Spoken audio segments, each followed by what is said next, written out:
Hi guys, Art Malone here, and today we have a video on the recent update on Call of Duty Black Ops 3 and what's changed in-game after the patch, which includes the new combat record, Deaders Arcade being unlocked for all, and guns such as the KN-44 being buffed.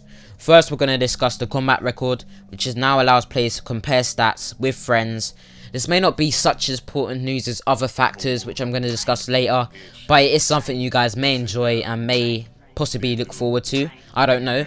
Personally, I'm not really affected by it. It doesn't really appeal to me. It doesn't really matter. But you guys may enjoy that. The next thing I'm going to talk about is specialists. So specialists such as the Nomad have received an increase in stand-up speed when using Rejack. Prophet has also received an increase in the ability to hit enemies when using Tempest. Which I sometimes I enjoy using Tempest. It's quite a good specialist in my opinion. Rejack not so much, because Rejack it takes quite long for you know, your specialist to stand up after you get killed.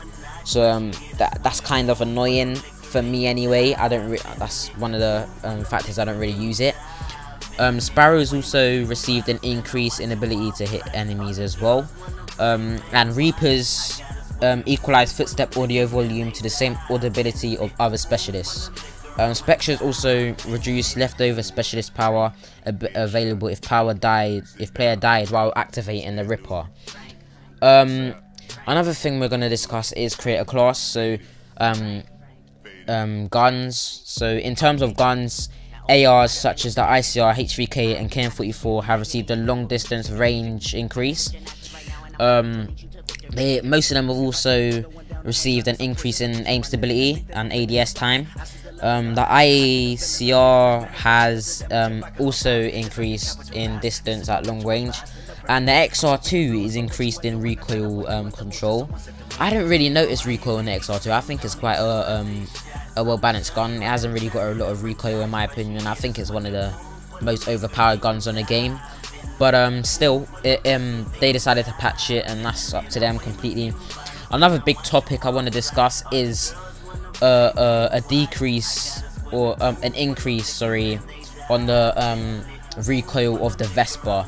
Now, that is a huge topic because that's one of the best guns on the game when it was, and it was hugely regarded as one of the best SMGs ever on Call of Duty history.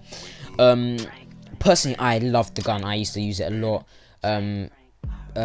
I know that me and my friends we've used it in competitive, and we kind of enjoyed the gun. It's used a lot, and a lot of people loved it. But now I feel as though it's going to be a neglected gun. You know, it's not.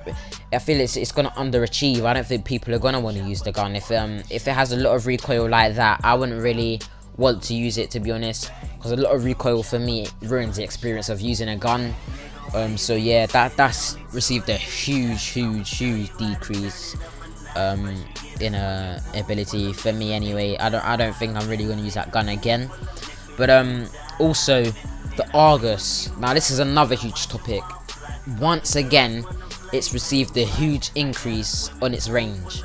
Now if you look at the stats of the Argus already before patch, that gun has basically the equal range of the KN-44.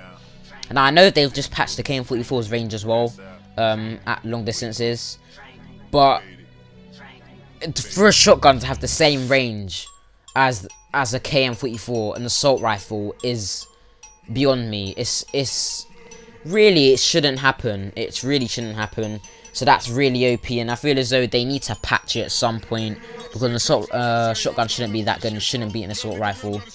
The KRM, however, has also received a damage increase. I feel as though it needed that anyway. LMGs have increased in aim stability and ADS time. Also has the snipers, such as the Locust, has increased in that. And I feel in my opinion, I think the SVG needs an increase in ADS time. I feel as though it just aims down sight a bit too slow. It takes a long time, so I feel as though they need to buff that as well.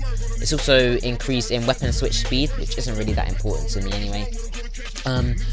Also, other topics that have happened is there have been a lot of changes to maps, such as Combine. On Combine, they've addressed an exploit where players were able to mantle atop a building to gain an advantage against other players. They've also adjusted hardpoint capture zone to prevent capturing while outside of intended zone. They've also done that to Breach as well. They swapped 1 and 3 hardpoint zones in rotation. They adjusted 3 hardpoint capture zone to prevent capturing while outside of intended zone also. So they've made a lot of changes to maps as well, not only guns, not only specialists, and they've also done it to game modes and a lot of score streaks. They've also kind of increased the damage of the Hellstorm, which is really important because I feel as though that score streak is really bad and they really needed to buff it. But anyway guys, if you lot want to see any more key points on the patch, make sure to click the description down below. There'll be a link in the description, so if you guys want to find out more about it, click the link. See you guys later. Peace out.